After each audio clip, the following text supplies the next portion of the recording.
I might be wrong, and I over here, this is a disclaimer for the audience. Maybe the brain is completely different family of models, and if yes, I only care about the brain. I don't care about artificial neural networks and Google. I only care about how the brain is working. If I'm wrong and the brain is working in a different way, I will have to switch the way I'm thinking. But now, if I'm right, once you adopt this family of models as the models that you should work with to understand the brain, it's really changing the concept and the way we need to think about our brains as a machine. So I think this is a good example of how it goes both ways. Biological neural networks can affect artificial neural networks, and artificial neural networks can affect the way we study the brain.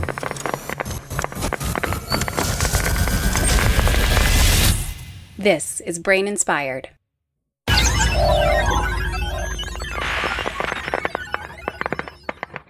Hey everyone, I'm Paul Middlebrooks. Welcome to the Brain Inspired podcast. One approach to studying brains is to claim the primary purpose of a brain is to understand stuff. And the best way to understand stuff is to create internal mental models of the various things and situations that you encounter. Then when you're confronted with some new situation, you can apply your well-honed, best fit model to that situation and better understand it or respond accordingly. Another approach is to imagine the primary purpose of the brain is to do stuff. And to do stuff, brains, with their trillions of parameters, honed by eons of evolution's cold and unforgiving gauntlet of survival, go all in and by brute force memorize and fit everything possible without building an internal model. Those two approaches, of course, aren't mutually exclusive, and there are other approaches as well.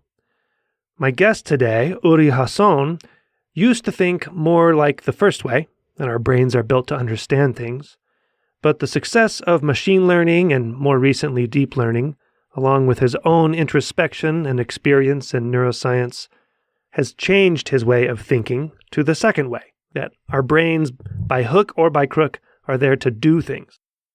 Uri is a neuroscientist at Princeton who mostly studies how we integrate information into memory, hierarchically and over different timescales, and how multiple brains manage to lock in with each other when we communicate.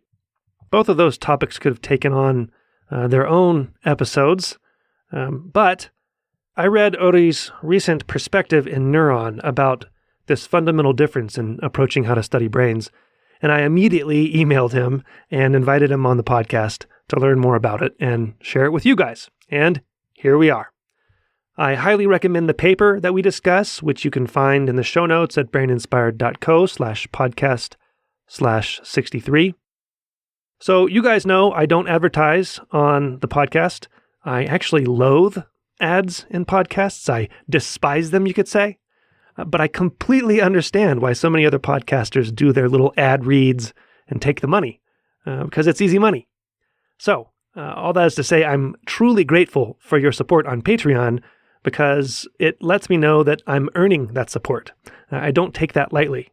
And it's always on my mind to aim for and to strive to make something that you love and that inspires new ideas that take you to beautiful places. So, Hasson, Eva, Martin, Michael, Sevan, Hero, Dion, thank you for your recent support on Patreon. Okay, enjoy Uri Hasson. So, we have brains, and we're trying to understand how they work. Now we have deep learning networks, and neuroscience is now using deep nets as models to help us understand brains. But now we're trying to understand how deep learning works. That is, we desire some succinct way to communicate how these networks accomplish what they do, and we lack that succinct understanding, so we feel unsatisfied. We really want insight in the form of something that's human understandable. Uri, welcome to the podcast. Thanks for being here. Happy to be here. So you spend most of your time studying how we integrate and process memories over different timescales, and how two communicating brains resemble each other, among other things. So what are you doing writing papers about how we'll never understand artificial or biological neural networks? I don't think that we will never understand. I think it will simply going to be a different explanation than what we were up to. So, as scientists, we're all about explaining and understanding stuff.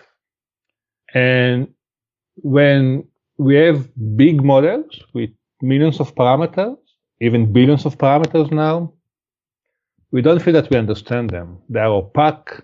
They're not as simple. We cannot come with a story that we hope to tell. And it's happening both when you look on biological neural networks. If you look on the brain and it's like a millimeter of cortex, you have millions of synaptic weights. So it's over-parameterized model. And it's happening also in artificial neural networks. In each model, you have billions of parameters.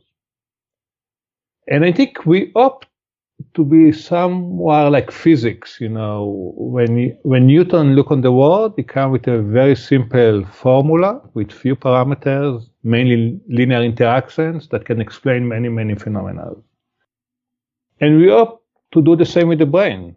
We will come with this like rule-based computation that easy to understand with few parameters, hopefully linear interaction that will explain how the brain processes the world. And also like physics, we hope that similar to Newton's law, the brain is going to be very smart in the way that it operates. Yeah, right. And suddenly we have this like new family of models called deep neural networks that actually were inspired by how the brain is working, but people also think of them as way, way, way more simple than the brain. And in these models, you don't program them. You let them learn from the data by optimizing a very simple objective function. So, they are not doing something smart. They simply, by trial and error, get slightly better till they get to act. And to our surprise, and this is why I started to look at these models, they start to do as good as humans on many cognitive tasks. First, we need to say immediately they don't do many things that human can do. So they don't. We didn't solve cognition. We don't have like a powerful AI that can do as humans. But in many, many cases, in many, many cognitive problems that we worked on, suddenly they do almost as good, sometimes even better than humans. And it's really bothered me at the beginning. I was saying, why people outside of my domain, like engineers in computer science or in companies like Google, solve problems that we care about, and they get models that are way better than our models. At actually performing the tasks. Yeah, by performing the tasks. And I think the main insight, before we go to the details exactly about the mechanic, is to understand this model does not try to explain. They try to act. And you measure how good these models are, not by amount of variance in the signal they explain, by how they perform the task in real life. So how good they are acting and predicting the next moment, right? That's what they do. And so let's take a simple model of face recognition. Now, as you know, we have this like software, this like deep neural networks that recognize faces in the real life. All over China right now, right? Over China, exactly. Way better than humans even, right? Because, each one of us can recognize about 5,000 faces, more or less. They can recognize all people in China. It's way, way better than we will ever do. And they do it in real life. It's not like you have like a control, simplified faces that you control the features. They able to recognize us, occluded different lights, different viewpoints, with many people, dark lights. So they work like the human thing, and no one ever programmed them and tell them even that faces have eyes, right? You don't program the solution into them. Yeah, like you used to in AI, in good old-fashioned AI. And also in old-fashioned neuroscience, right? If you think about it, what we do in neuroscience, we also say, let's look for the rules by which the brain processes faces, for example. So now you have a model, let's compute the distance between the eyes, let's have a features for different facial features and some computation, and then you force your computation into your stimuli by simplifying your stimuli, and now you're working in a very contrived space. Yeah. And then you look for your hypotheses in the brain. So in a way, similar to old good fashioned AI, this is how also neuroscientists approach the problem, because we want to understand the rules. And if I can formulate the rules by give you simple features and simple operations, then as a scientist, I have the satisfaction that I'm understanding my model. Yeah. So this is why I ask, wait, this is a new type of models that we don't like as neuroscientists or as scientists, because we have no satisfaction of these like simple stories that we want to tell, and this feeling of like insight and understanding, but they work way better than all our models combined over like 80 years or 100 years of research, right? Yeah. Yeah. Well, let's take a step back, because we already hit the ground running here. So I'm sure I'll say this in the introduction, but we're talking about your recent paper, Direct Fit to Nature, an Evolutionary Perspective on Biological and Artificial Neural Networks. And I guess the point that you're making now and that you make in the paper is that neuroscience and AI, let's set aside good old-fashioned AI, but the more modern distributed representation neural network connectionism AI have fundamentally approached intelligence in different ways. Am I reading that right? In that AI has approached it in terms of accomplishing the tasks, whereas neuroscience and the behavior of the network, whereas neuroscience has approached it in a very controlled manner, simple tasks, very controlled experiments, and simple models to explain those experiments. And those are fundamentally different. Do I have that right? Correct. Basically, the way to summarize it is neural networks designed to do stuff, and we were thinking that the brain is designed to understand stuff. So now the question is, does the brain fundamentally try to understand or try to act? If it tries to act, and it can act without understanding, and now we can see that these like neural models give us these like alternative models that you can really act without understanding, maybe the brain will use the same tricks. And if the brain purpose is to act, then we're using the wrong way to understand how the brain is working, because we really think that the brain is the smartest organ on planet that understands the world, and through this understanding, it can extrapolate to many new situations. And this is why it's an interesting family of models to explore. Why are we so driven to understand then? Because we are scientists. If you will tell someone, forget about understanding, start to think about doing, you tell you are not a scientist, you are engineers in Google, right? Basically, the business of scientists is to understand. But as I was saying before, if you start to understand these models, they are simple models, right? It's like evolution. You have like 3 components to understand, and then you replicate it over iteration. So they are not complicated models. They are actually way simpler than we ever imagined the solution to be. So why won't we happy that it's a mistake to say that less parameterized models are more parsimonious? I think this is the deep mistake. Because basically, ideal model, they're like intelligent design. They're pure, and everything was designed. And this is why evolution is more parsimonious, because these like trillions of generation allow you to do more simple processing. And in machine learning, it's the same. These over-parameterized models allow you to use more simple operations to get to the same behavior without understanding. So this is why they are more simple model. And you think that fits within an efficiency, a brain efficiency regime? Yeah, I think it's more efficient because so I think all the notion that actually the brain is lack of resources and the code have to be optimized, it's a mistake.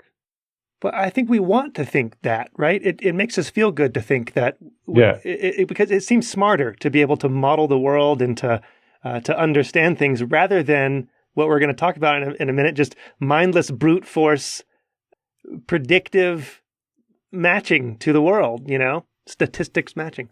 I agree. I mean, this is why Darwin and evolution is such a good analogy. It's even more than analogy in this case, but before Darwin, we wanted to say there was intelligent design that designed, for example, our eye to process information, right? So there was a design and planning. And suddenly Darwin come and say, no one designed it. It's simply, you have a very simple operations, and over trillion of iterations, you get to the optimal solution without even understanding the problem you are trying to solve. Right. And we were fine with it as scientists, but there was only one place that we want to save this divine intervention in intelligent design, and this was our brain. Okay, everything is brute force, but our brain is very smart. So, that's right. So this is the only place we wanted to keep this thing, and I was saying, maybe also the brain is using this operation, and going to be tough.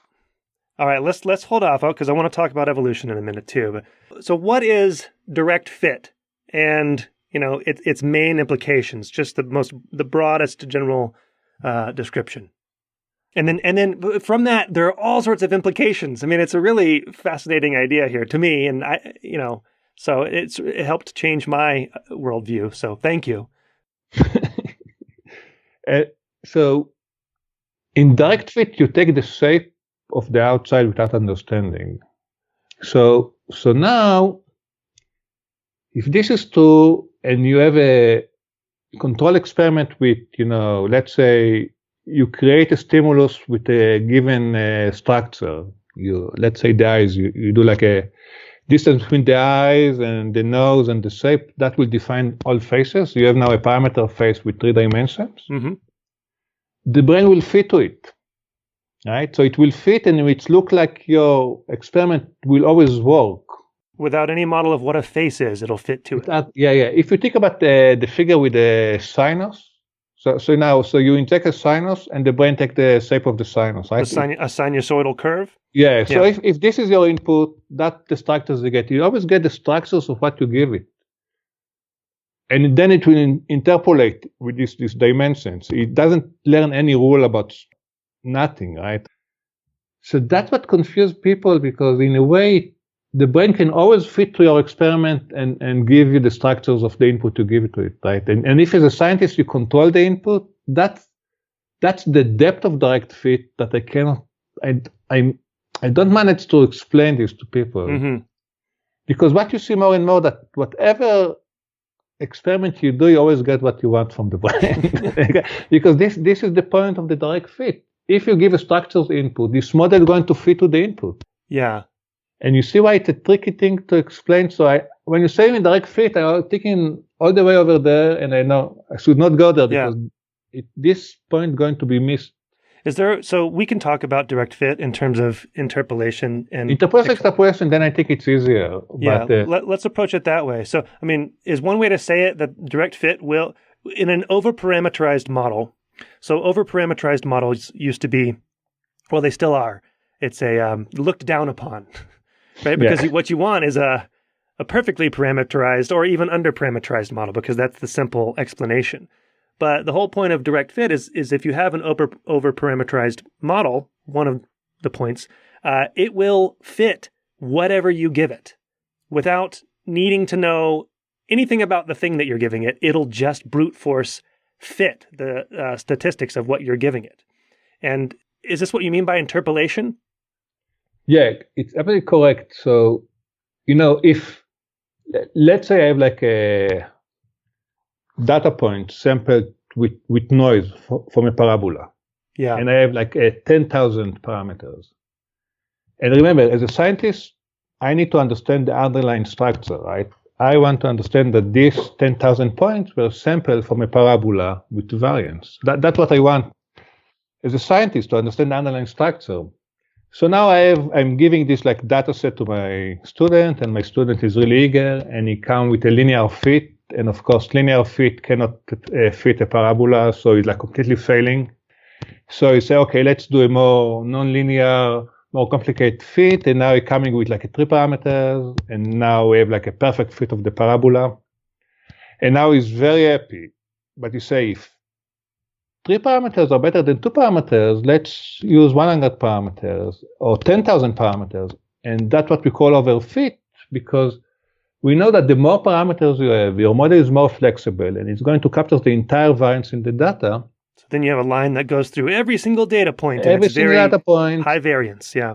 And if you do like a control fit, that you're not over explosive fit, so you can get very tight fit if you regularize, get a very tight fit, and then your error on the training set is 0.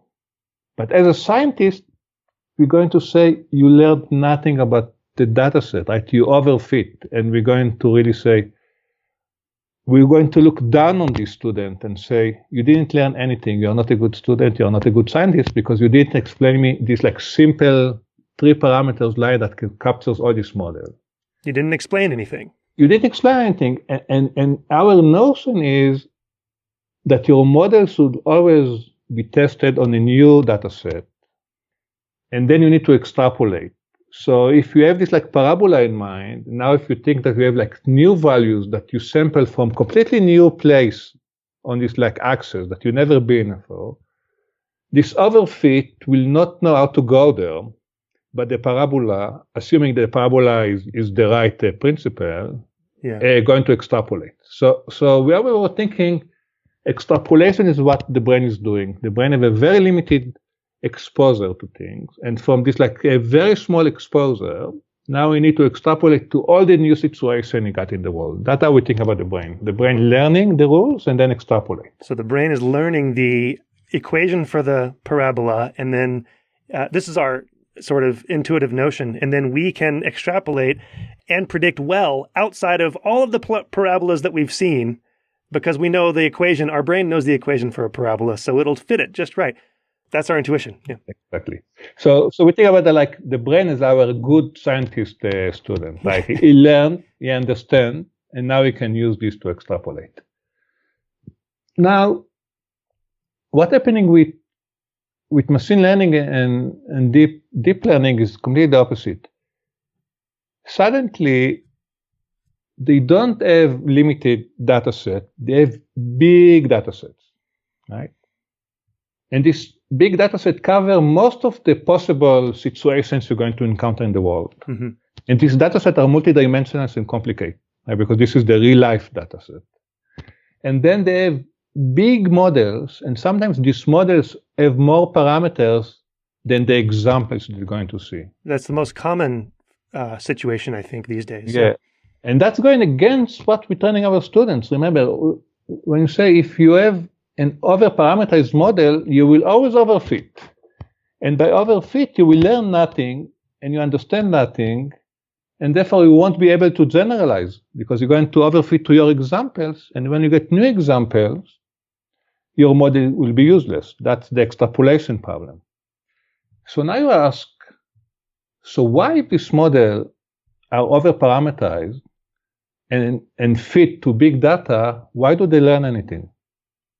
This is against our intuition, because they didn't learn any rule or simple rule, or at least we cannot know whether they learned, because we didn't train them and we didn't tell them the rules. And we can't extract some simple rule from them. Yeah. So the question, so why are they working? And it's bothered me for a while. And it's like, and this is like a mystery in machine learning. They tell you this model are not overfit in the sense that they can really, if you give them new test data sets that weren't in the training, they will really going to get the notion correct. And then we were thinking, maybe we got it completely wrong in the statistical textbook. And it's a simple mistake. And it's like a solution that we really were thinking that cannot work, but actually in big data it might work. Maybe the brain never learned to extrapolate, or at least these models do not learn to extrapolate. Maybe all they do is they stay in this like interpolation case. So if you go back to this like 10,000 example in the parabola, this is our training set. And I would think between these like parameters of learning, of course I can sample 10,000 new example from the same distribution in where I can test infinite number of new example. Yeah, you have a parabola from -1 to +1 on the x-axis. Exactly. Right? You can put as many data samples as you want within that sample. You can sample as many new as you want. So that if you go to -5 to 5, you're going to completely fail. Yeah. But between this like -1 to 1, you can have as many new examples as you want. And actually, your model with 10,000 parameters that you were like telling to your student to talk to the garbage, going to work just as well as the 3-parameter parabola, because the statistics of your example in the training set and in the test data set are the same, and therefore the models will work and interpolate. And that might be the reason why machine learning is so effective, because when you have a big data set, basically you cover most of the parameter space you're going to encounter.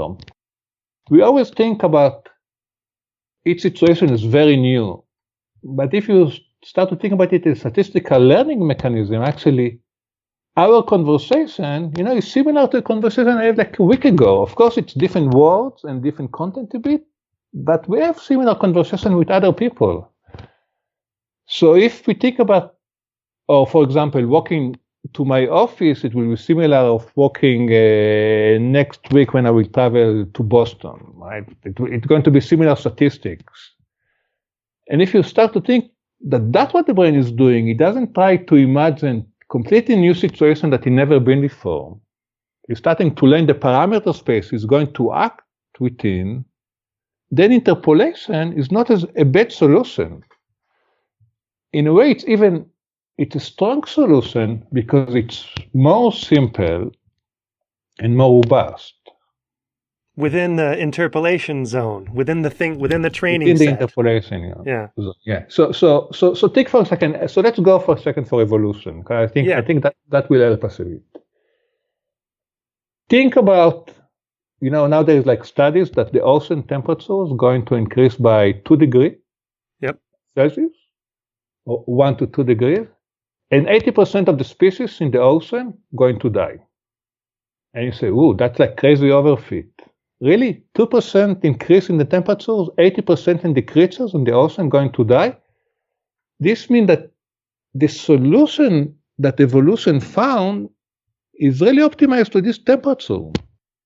And we know that once you increase it, 80% of the species might die, but you know that this other 20% going to evolve and fit to this continue to evolve, yeah. Continue to evolve and fit, and then we'll be fine with this like new parameter space.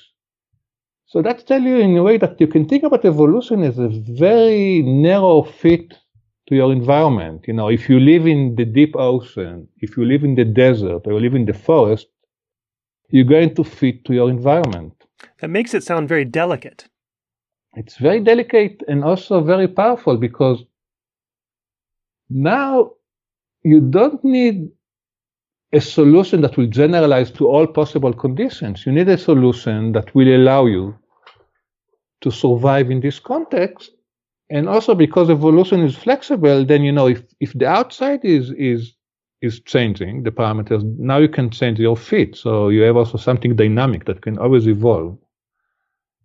So if you think about evolution, you will say this is a very elegant solution, because now you have a general principle that can explain how all the living things evolved over time and changed to fit.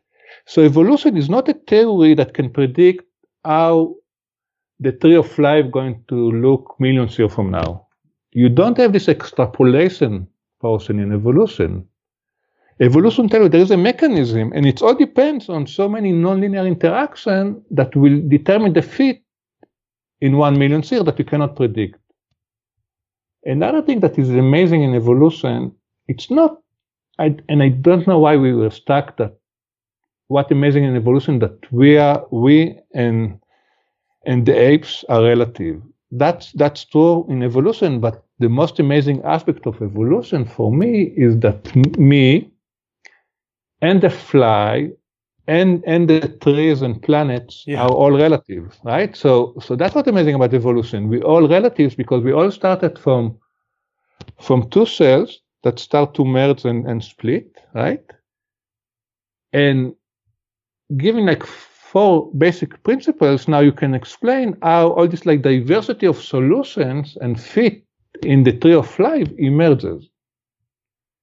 So evolution is a very simple solution that can fit to a variety of situations, right? And you have like this like amazing variety of solution in nature. Now, if someone will tell you, wait, but evolution is not an efficient, is not parsimonious solution, right? Because why? Look, for evolution to take place, you need like 300 million years and trillions of iterations. That's not a sufficient, that's not a parsimonious. I rather God come and give me the optimal solution, and then I will have like way few iteration, and few years they will say, I think you're missing the point in evolution. The beauty of evolution is the simplicity and it's like mindless iteration over time. Evolution doesn't care. It doesn't care, and it's very efficient and parsimonious scientifically. So now I think we do the same mistake with the brain. We say 3 parameters, it's a very simple solution, this like 10,000 parameters model. So therefore, the student parabola model is more parsimonious scientifically. And therefore, I'm going to choose it.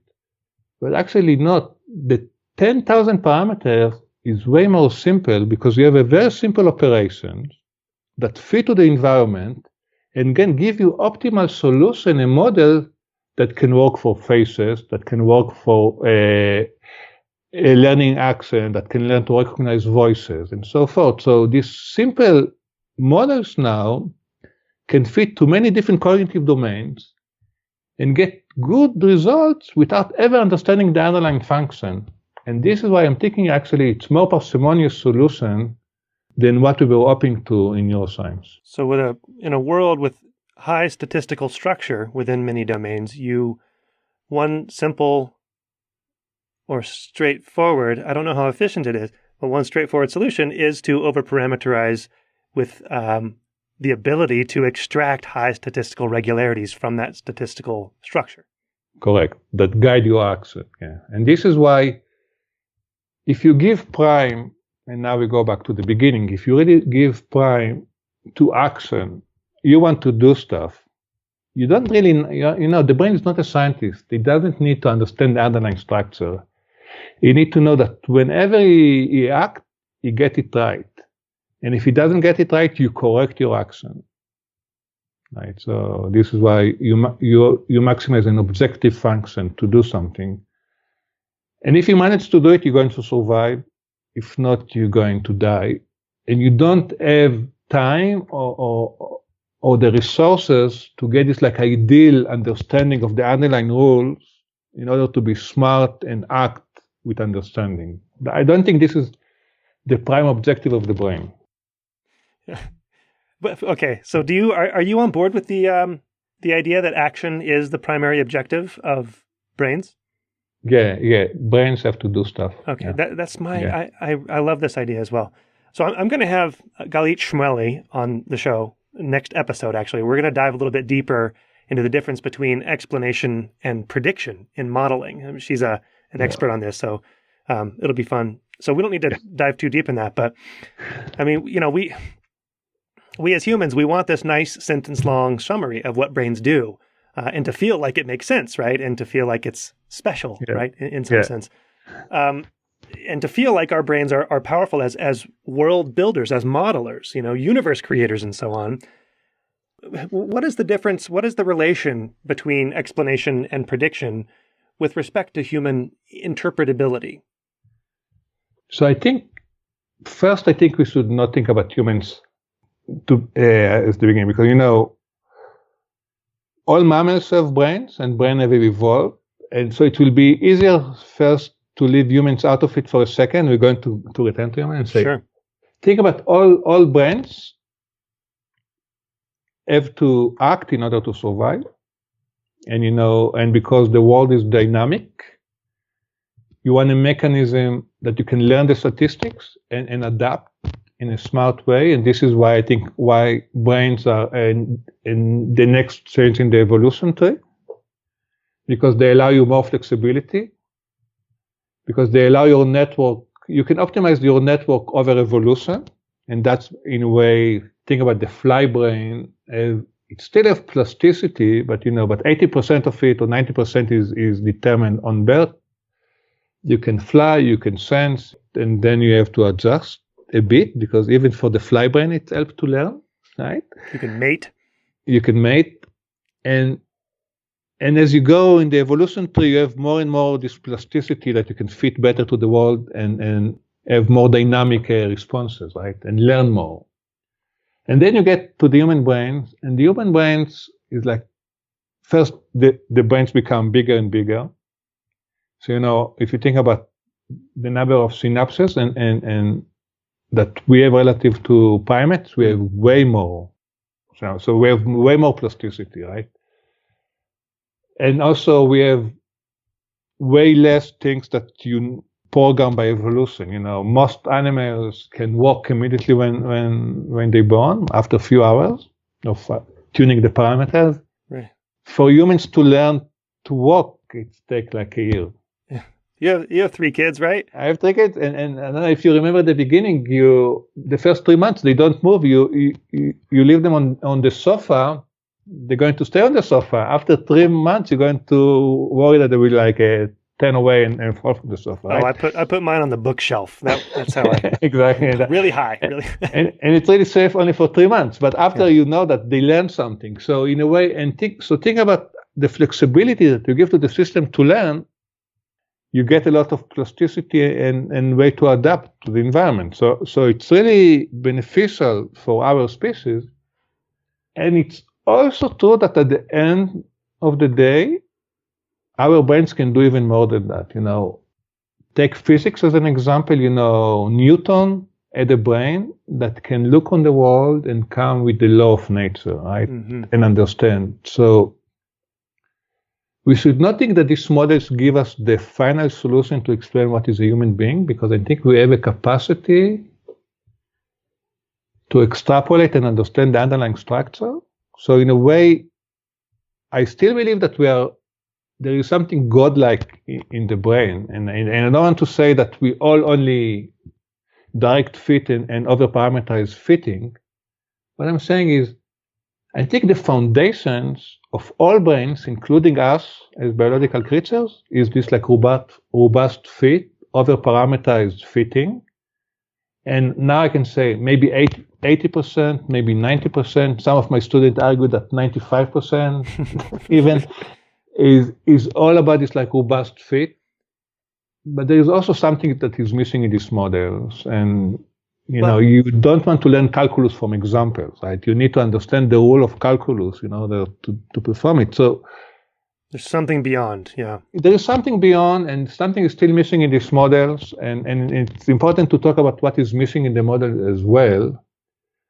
But the foundation, I think, of all brains and all animals, and I would say 80-90% of humans as well, is this massive overfit. It's such a generalized and simple and yet robust solution.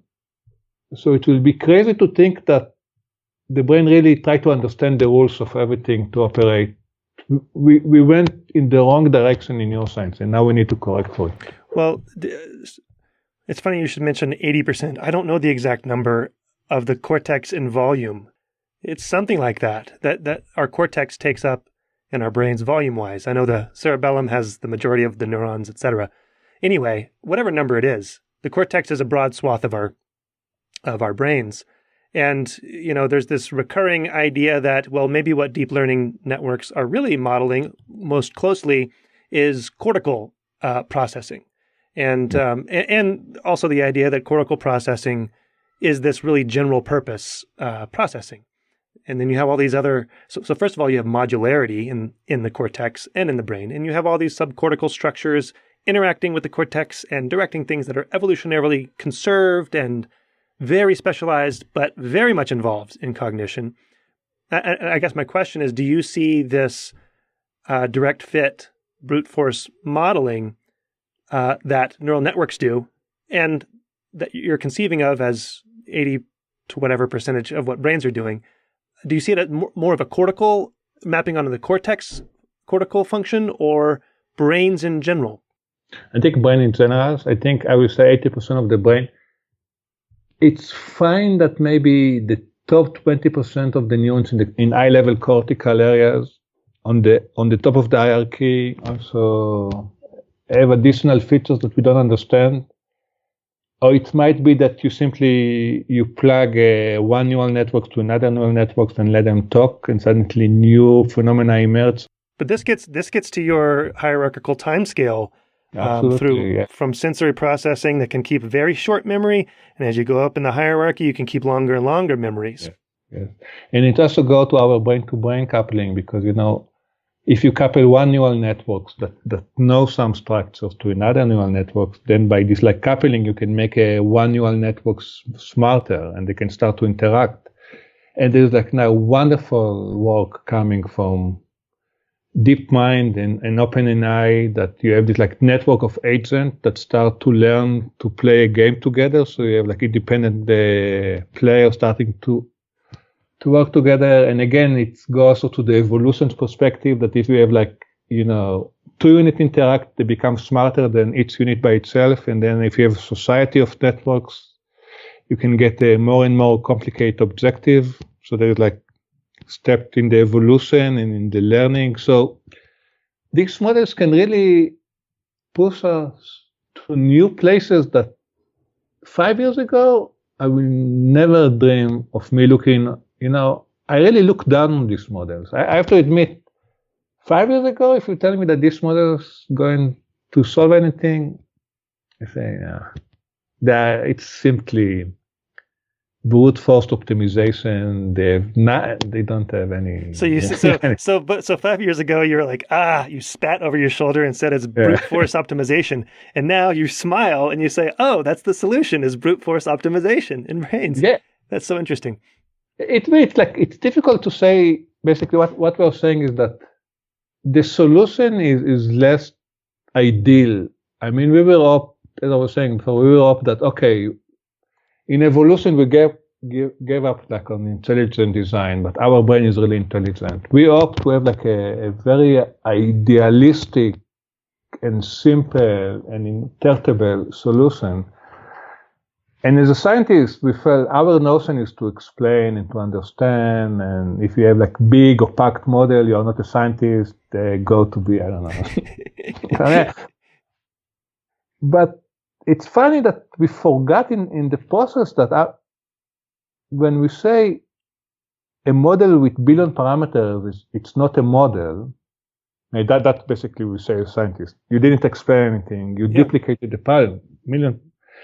We forget that for the brain, billion parameters, it's 2 voxels. Yeah, right. It's a tiny portion of the cortex have this number of parameters. So they got to be doing something, all those neurons. Exactly. So the brain is way more over-parameterized than all the model in Google combined. So why would we think that actually the brain is ideal and simple and understand when we see this over-parameterized organism that we're working with?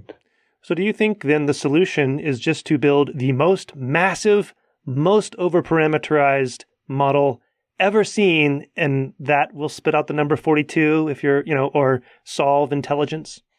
No.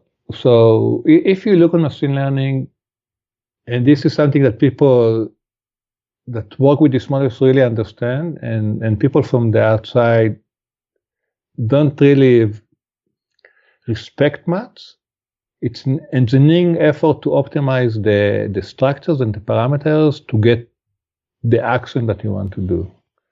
So you are not spitting a number in machine learning. You act, right?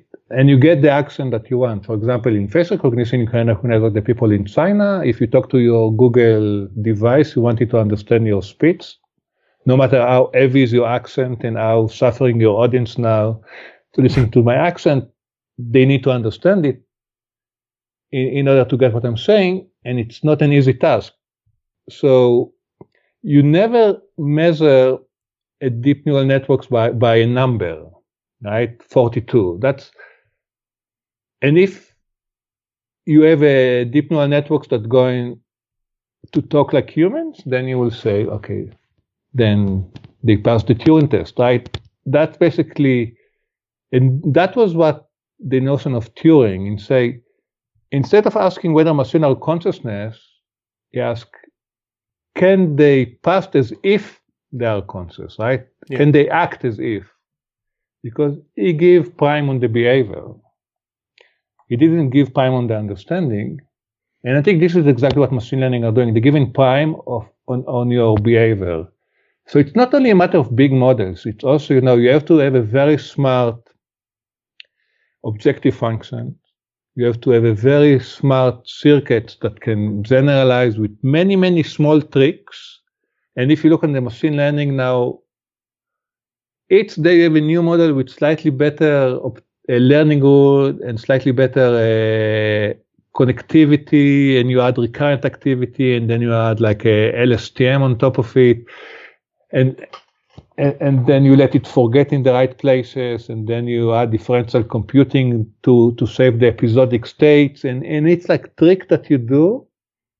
It makes it slightly more similar to a brain, because you add more components, and then you also got the solution slightly better.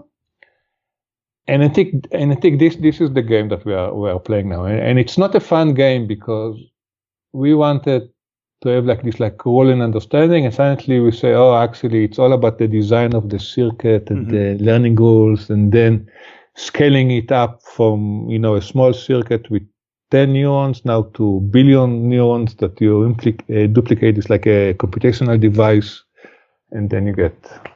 There's no real reason that I can think of to think that over time the solution in machine learning will converge to anything that does resemble brains. I mean, the original neural networks were based very loosely off of brains. And what you just said was that, you stack a few LSTMs together, you make some recurrence in there, and it makes it a little more brain-like.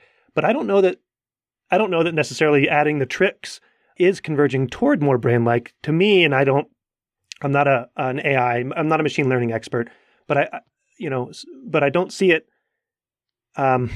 trending that way.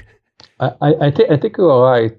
I think basically the point is that I think they're in the same family of models. Okay, so now when you have a family of models, suddenly you realize to say, okay, they are similar in this aspect and they are different in this aspect, right? Because it's a family of models. Some people can say the brain is a completely different family of models, and now you bring the latest toy and call it that it's similar to the brain. When Freud came with his like model, he was really impressed with the hydraulic system. So now you say the brain is an hydraulic system. Hydraulic system? Yeah, because you suppress over here, and then it like explode over there, right? It's really a hydraulic metaphor. And then people say in all the computation and representation, like all programming, this is the brain, and then they give the metaphor of representation and computation.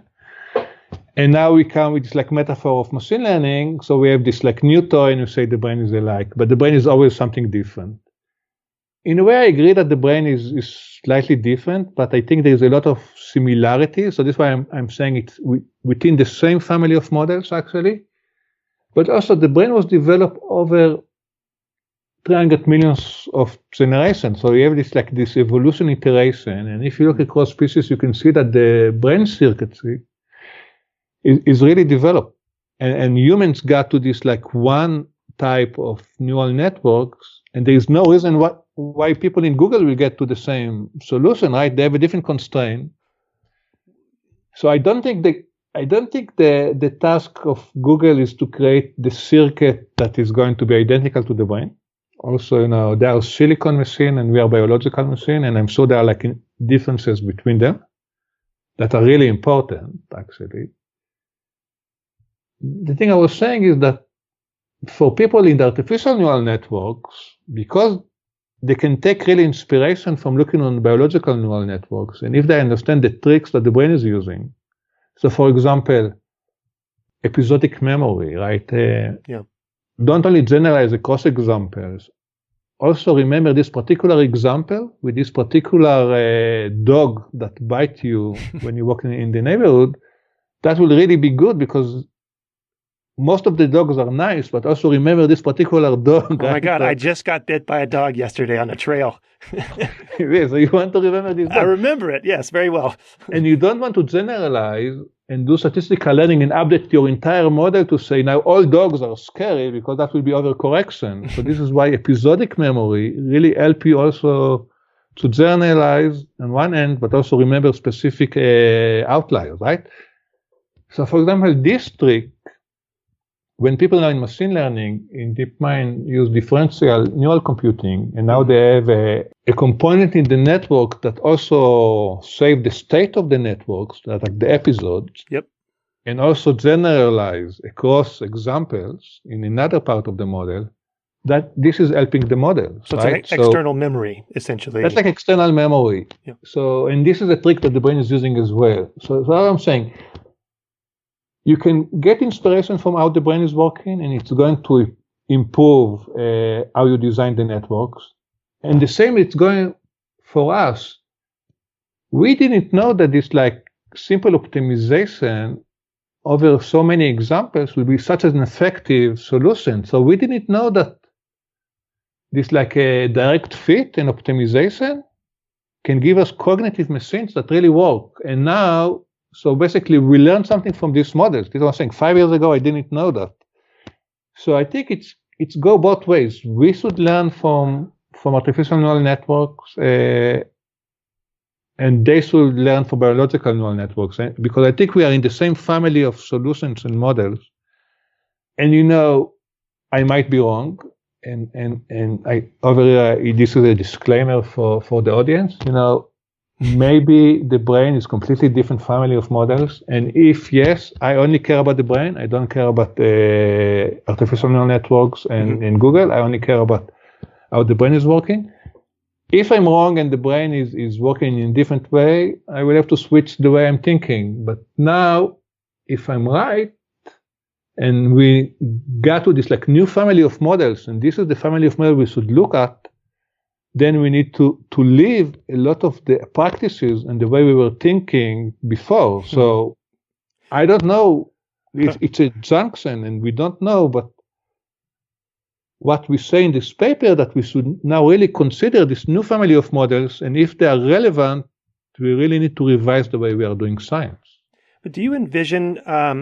So one of the things that we do, especially in neuroscience, is move the goalposts, essentially. So it almost depends on how you define intelligence, right? So you could say with a given level, a given definition of intelligence, then brains and AI systems are all within the same family of models.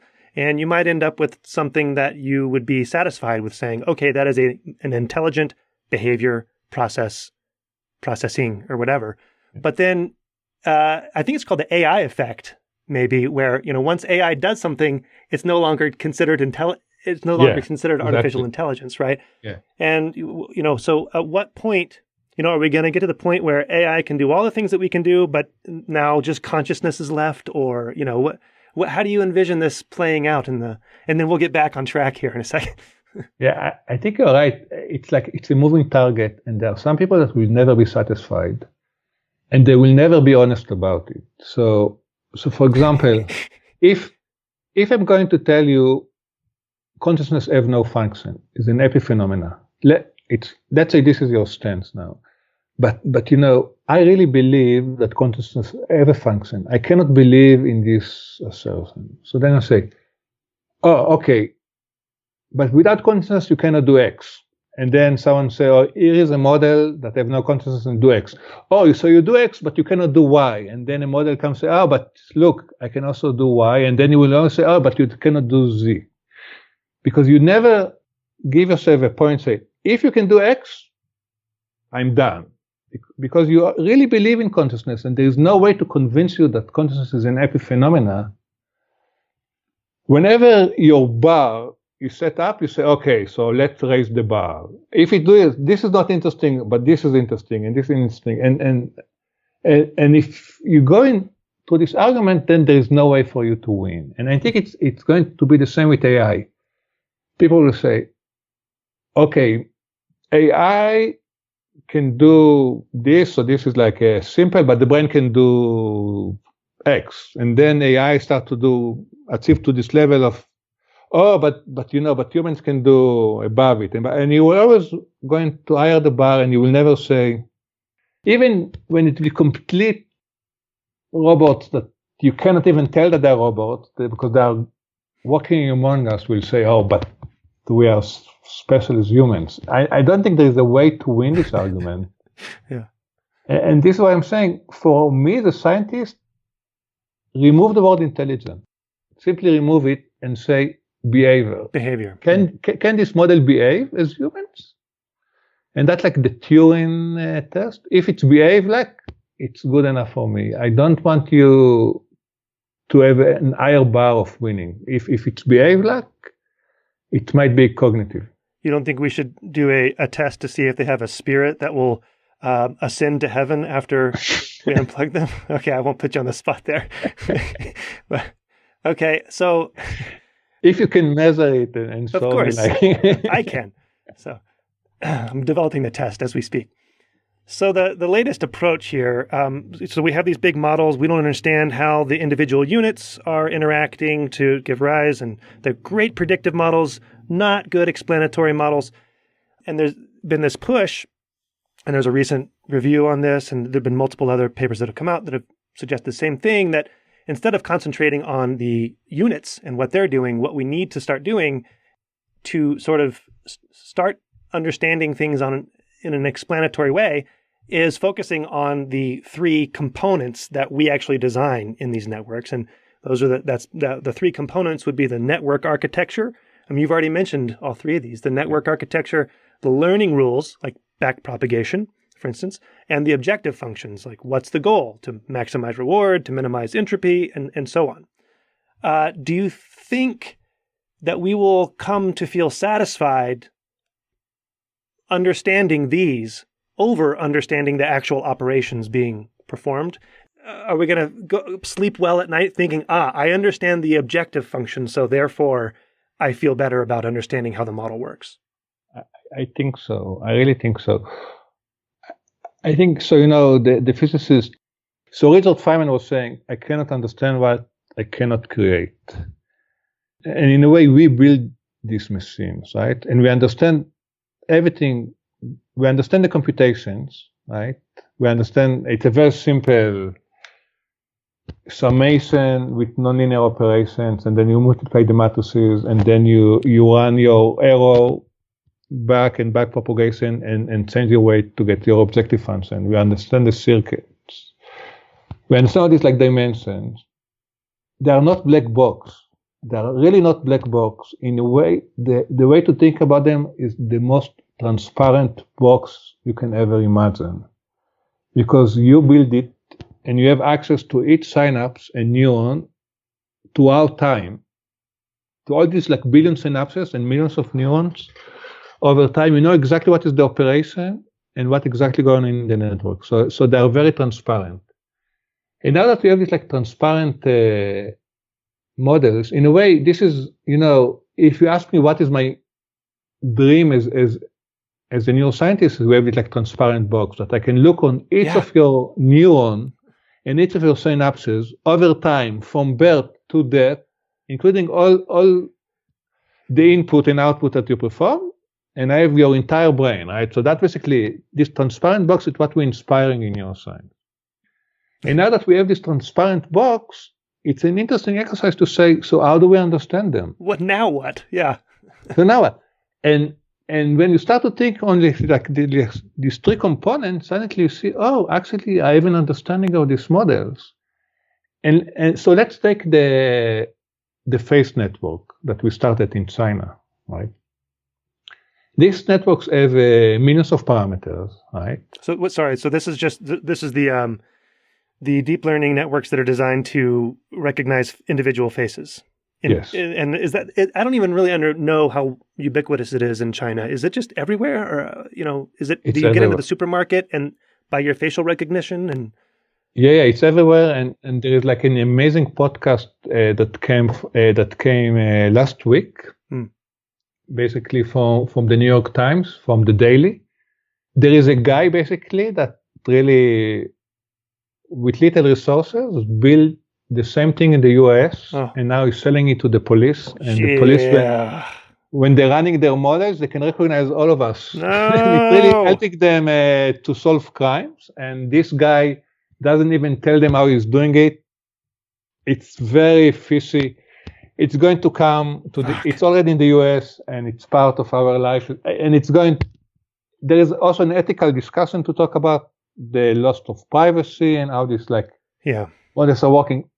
That will be like a separate podcast, right? But it's really interesting to think about it. But this model of faces, basically, you can say, oh, you duplicated the problem. You have a brain that you don't understand how it processes faces, and now you have another Google brain that recognizes as good as us, and we don't understand it. Right. But it's not correct. Because this is a transparent box, you can really look into these models now and look what's going on. And at the end of the day, this model is a very simple model. It's take the pixel input that you understand completely, right? Because you can translate all the pixels to the values of intensity and feed them to the neurons. So you understand the input and you understand when you want to end, right? Giving the names. But one layer before it, it's only 128 neurons, and each face in the world get a vector of 128 numbers. So now basically this model compressed all faces into 128 dimensions space, that each face gets its number in this high-dimensional space. So suddenly, it's also very simple to understand the face space, because now you can look on this like 128 dimensions and understand how faces are represented in the world.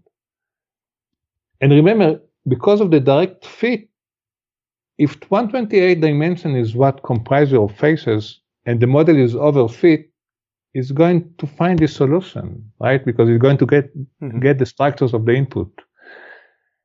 So in a way, now these models are very simple, and if you start to think about it that way, you understand that recording all this like nonlinear transformation from the pixel to the face space by putting electrode, you will never get the code of how the brain is processing stuff.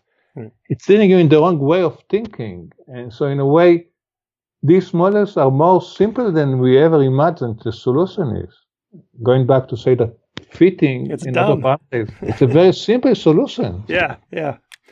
All right. So I'm aware sort of our time here. So I want to there are a lot of implications for this. And we've already been talking about some. So maybe we can just go down the list a little bit here. And then I want to ask you some sort of broad general questions if that's okay before we wrap up. I mean, so we are a symbolic species. We use language, for instance. We write down math equations. We produced Newton. We produced Newton. It could, and you've already said that, some of your students think is 95% of what we do is this direct fitting. I mean, it's a very high percentage, but is there room for, interpolation and extrapolation in brain processing? Or, well, we'll start there. Yes, there is a room, and it's something that is currently missing in the models, and I think we need to add it to the model.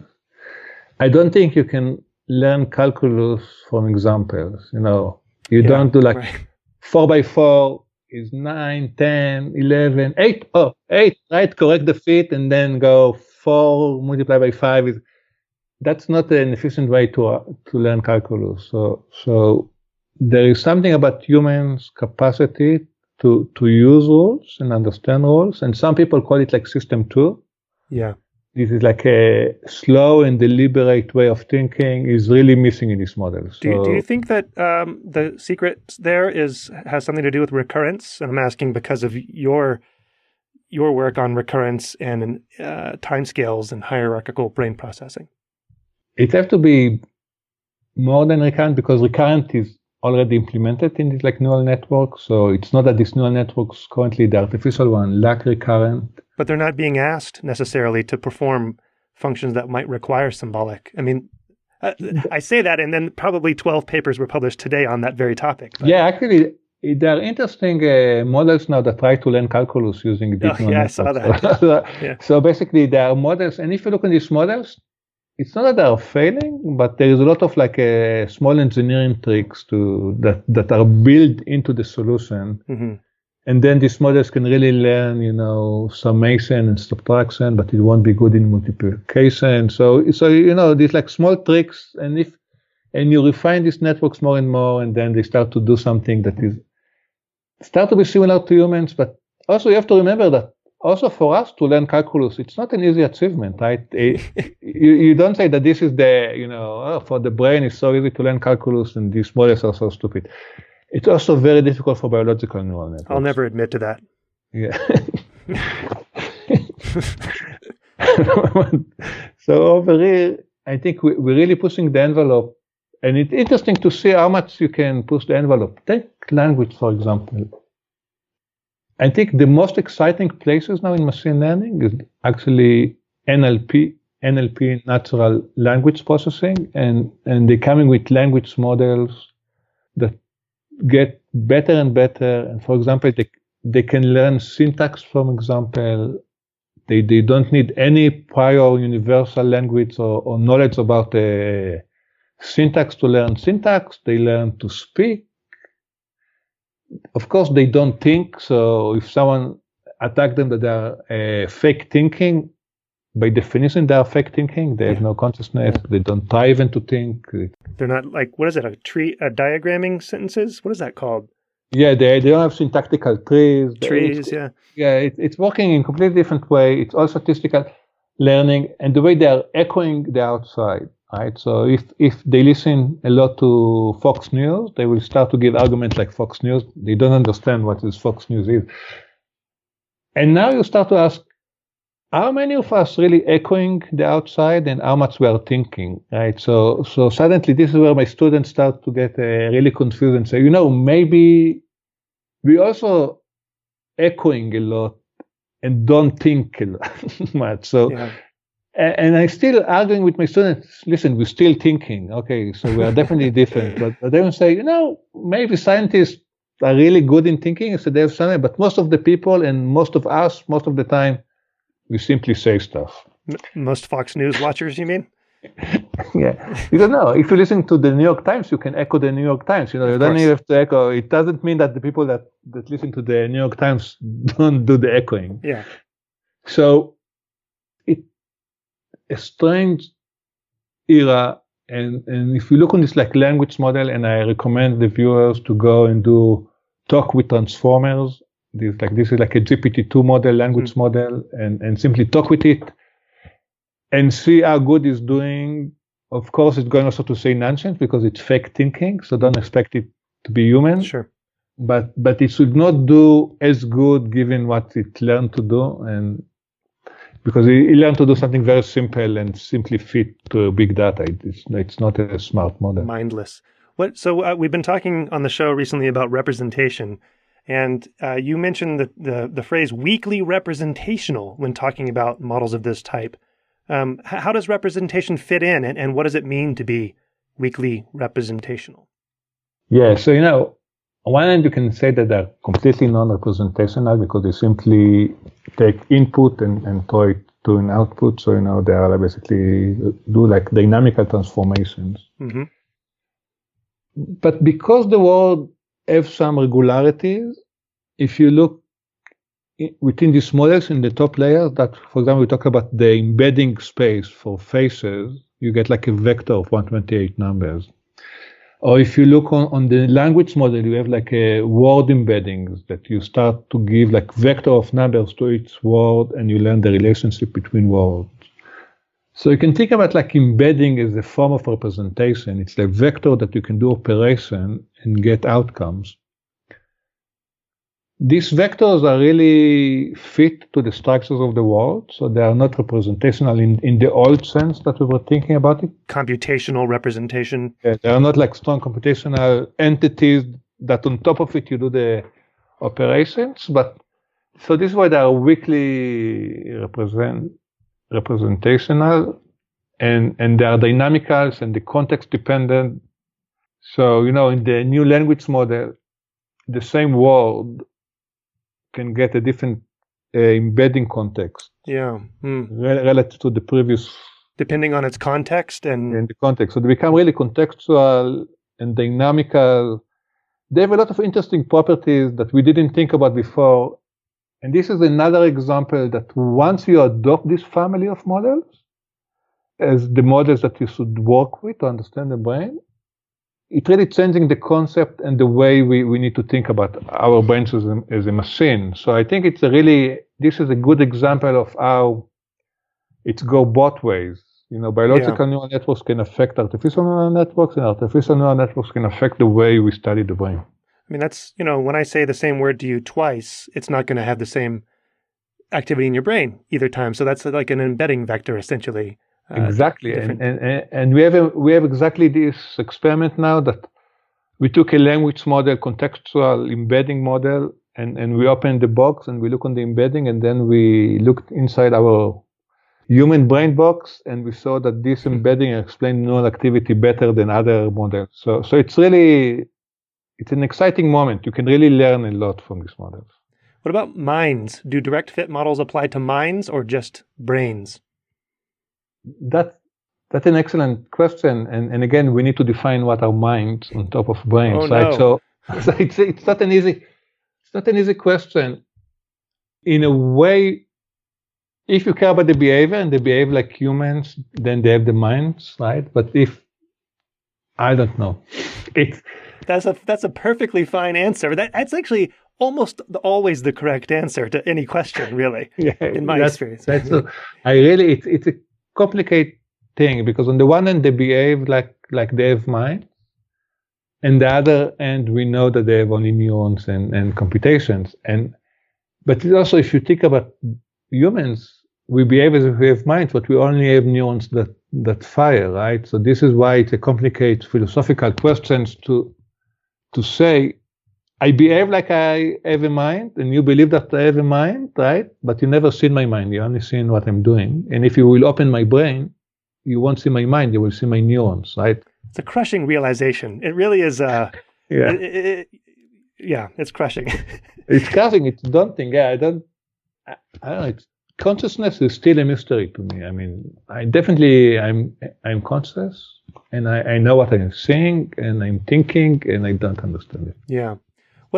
So you mentioned, and I've immediately started thinking, oh God, all these decades of work on these models that the brain is operating under, Bayesian brain, things like that. What are some, can you name one or two sort of grand theories, something like Bayesian brain that doesn't fit what that we're going to have to reconceive of under this direct fit regime? Or maybe one that it actually does accord well with. Okay, so let's go with the optimistic view. Okay. So when Skinner came with reinforcement learning theory, we were like really people basically, especially after Chomsky, basically in the cognitive revolution, we dismissed these like reinforcement learning models. Mm-hmm. In Skinner time, he didn't develop modern reinforcement learning theory, right? So he didn't know about a lot of the components that we know today about reinforcement learning. But reinforcement learning and deep reinforcement learning have a very strong connections, right? And this is an example how a simple optimization objective function and reward you for predicting right and acting right and find the right policies to work come back as models now. So, models that we were saying, okay, behavioristic notion of the mind is meaningless, right? Let's look for the cognitive processes. Finally, they are coming back and they seem really powerful models. So you see how these models learn to drive or to play Go or play computer games or coordinate between the eye and the end and act. All these things are based on reinforcement learning that again came from neuroscience and then was also further developed in computer science. So computer science also influenced the neuroscience. That's one of the best examples of the interaction between, I think, exactly. AI and neuroscience. Yeah. It's a beautiful story that emerging, and it seems even more powerful for people that did classical reinforcement learning. Suddenly you take these ideas of reinforcement learning and put it in these deep networks, and you call it deep reinforcement learning, but it's simply scaling up these operations to large input. And again, there's interesting statistical tricks and objective functions that people implement. There's all these engineering things that we need to talk about the details, but we're not going to do it here.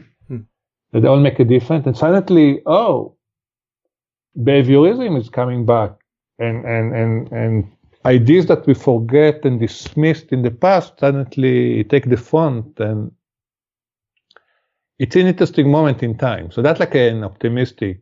I don't think we're going back to behaviorism writ large, but well, yes and no. I think the problem with old behaviorism was that they didn't take behavior seriously. So they tried to have behaviorism on a very small scale of like a toy model.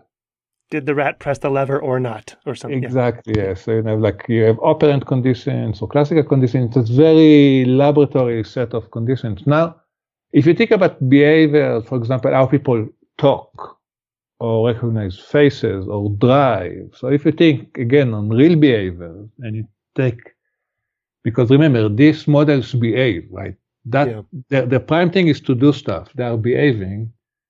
And now you have a model that can explain their behavior with this a simple operations and three components and scaling it up to big data and big models. Maybe we do go back to behaviorism, but the modern phase of it, that you really take behavior seriously and say, behavior is context dependent. Language is such an amazing behavior, but if you change one word in the story, it's going to change the entire story. So that's basically that's the level of behavior that you need to take into account, and these models do it. So robotics.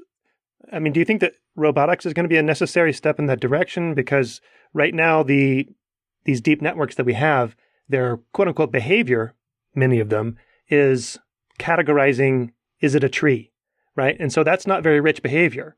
But once you get an embodied system actually behaving and contending with other things in the environment, is that an important step, do you think? It's a necessary step. In a way, these models, this is again where psychology and neuroscience can really help these companies to think. Once you give it a body and a sensory system and it starts to act, you have a new set of objective functions to learn, and also a new set of constraints that are going to constrain the model and give it feedback and prediction. And then it will learn way more rich set of behaviors. It will be able to do more and to learn on a faster timescales because it's going to have more meaningful input to the model.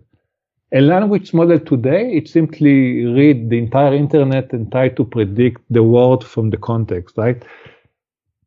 But when I'm telling you, do you want a cup of water, right? There is this cup, there is the table, there is the flowing water from the tap.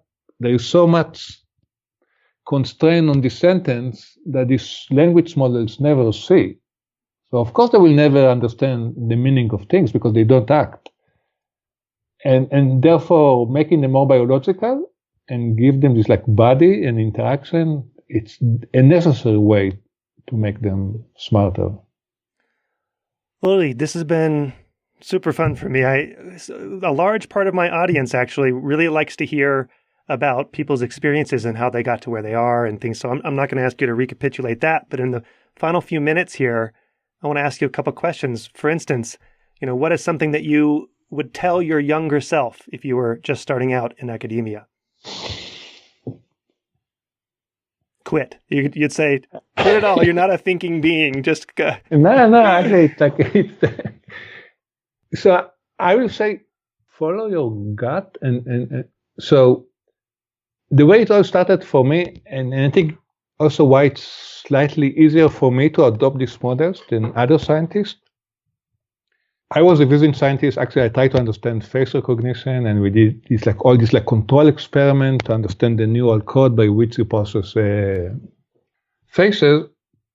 And each talk we started, the entire field, not me, the entire field for, I would say, I was in this field for 10 years, and I think people were being 40 years before me. So the entire field for many years, we can recognize faces like this. Yeah. There is no computer that can recognize faces. Humans are special.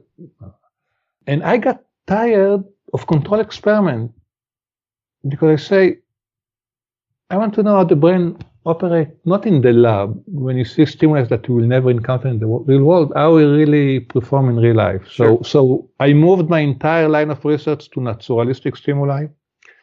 And we started to ask how the brain is acting in the real world. That's gutsy. That's a gutsy move.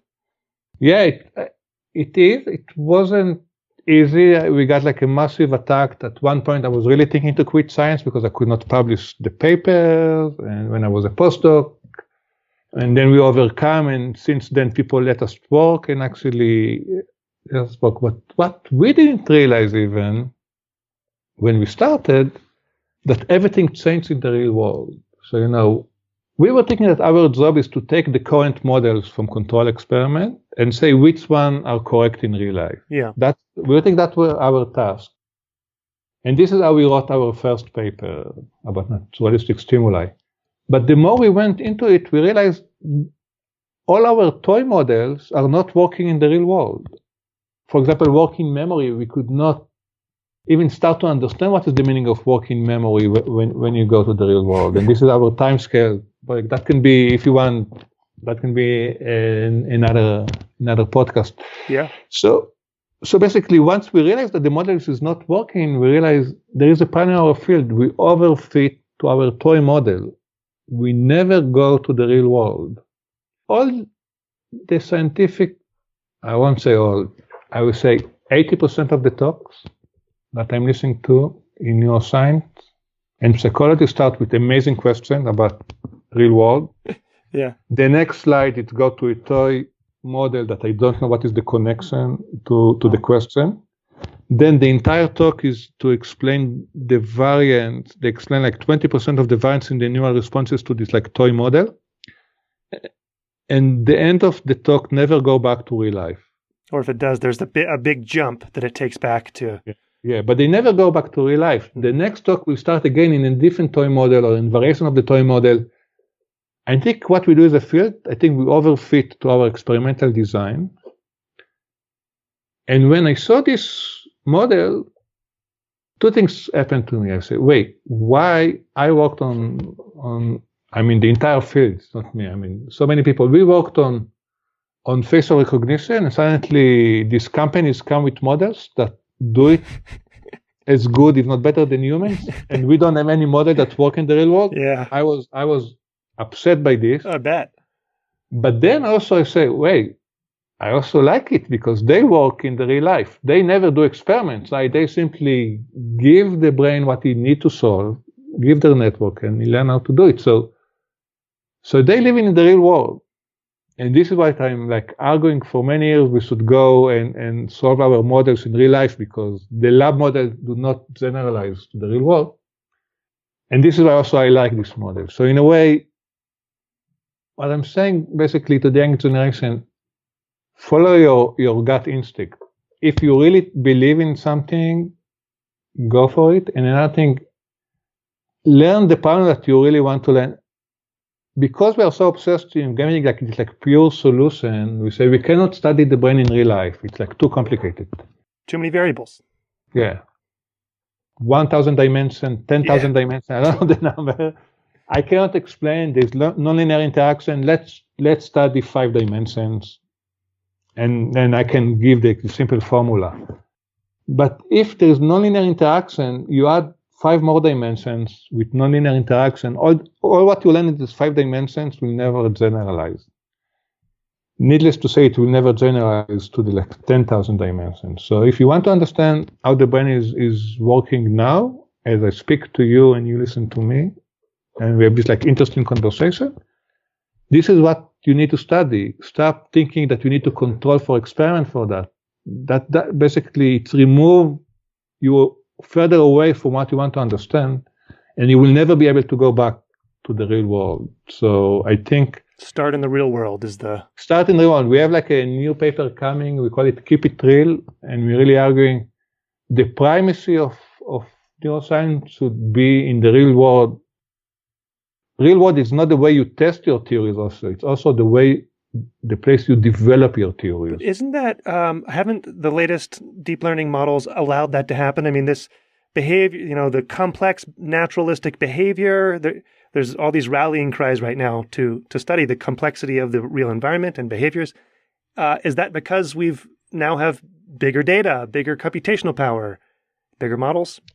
Yes. Yeah. Exactly. And this is why it's an exciting moment. I think it's really, we are on a brink of revolution. The underlying assumptions in the field are going to completely change. There is a big wave of new models coming to the field. There are still people that working with the old paradigm, and so they're either unaware or they say this work is out of my domain, I should not care. It's a lot to learn. It's a lot to learn, and it's a different way of thinking. So it's not easy. Yeah, it's not easy to. It's a lot to learn. It's a lot also to forget. Yeah. So it's a mix of requirement. Maybe we are too old, and it's only the young generation will manage to really completely harness it to understanding. But it's also an exciting moment because suddenly we have models that work. And models that can do stuff that we didn't have it 5 years ago. So I think it's really exciting moment to take all this and move forward. Maybe we are a tiny bit closer, because there is still a way to go, but to understand the brain. Oh, I didn't even ask you, how have people responded to the manuscript? Do you get hate mail all the time, or love mail? Do you get marriage offers?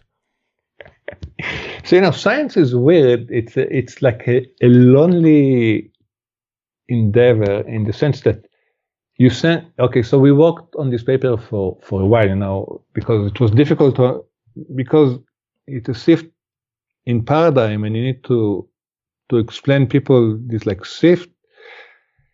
It took us a lot of time to come with a simple word. And you find out which examples to use and things like that. Which example to use, exactly. Yeah. And I think it's still in every paper, so there is something dense about this paper, so it's take a lot of effort to read it. And sometimes it's look trivial, and sometimes it's look deep. And so I think it's a difficult paper to read.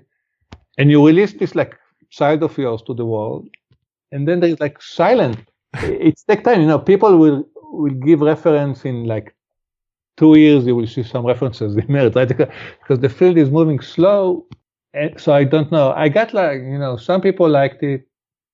I didn't get any hate mail. I assume that people that don't like it are less likely to contact us, right? Because people don't like to confront. I don't know, but conflict is huge in academia too. So if someone, maybe it's just that they haven't cracked the nut on how to respond to it yet, if they don't agree with it. Yeah, so maybe it will take them time to formulate the critic, and it takes time. And someone else currently writing, and we'll start to see it. It's still, I didn't see the critic emerge. I expect that if people really understand us, they should criticize us because it's really going against the paradigm. It really does, yeah. And people should not like it. I see people that really committed to the paradigm should basically be furious now and attack us. I didn't see it happen. Yeah, there is another possibility. No one read anymore. That's true. It's gone. It's too much. The field of academia, over-parameterized, too many papers. Exactly, and it's a dense paper. It's difficult to understand. Maybe we failed to explain it. I don't think so. I think it's so straightforward, and I mean, to me, it just really hit home. So maybe that's what's happening. Maybe you did such a fantastic job that. No, but then, as you say, there are people that should disagree because it's going against the paradigm. So I expect also to have some people that have a strong opinions against that. Actually, I respect them, and I understand, and also sympathize because they're also part of me that feel uncomfortable with this, like a person. So it's terribly uncomfortable. Yeah, and so I expect to see it, not yet. Maybe it's on the way. Or maybe keep me posted. When do you send the hate mail my way? I'd love to see it. So yeah. Anyway, all right. Well, Uri, maybe in a little bit we'll have to have you back on the show, and you can explain to us your latest paradigm shifting realization. But for now, this has been so fun, and of course I'll link to the paper in the show notes, because it really is a very different way of looking at it. So I appreciate you sharing it with everyone here on the podcast. Thank you so much. It was really fun. Really, really fun.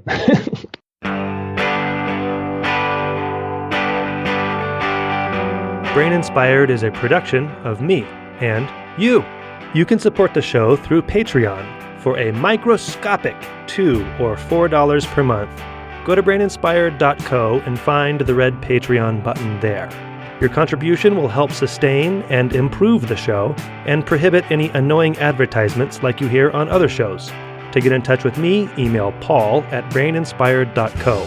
The music you hear is by The New Year. Find them at thenewyear.net. Thanks for your support.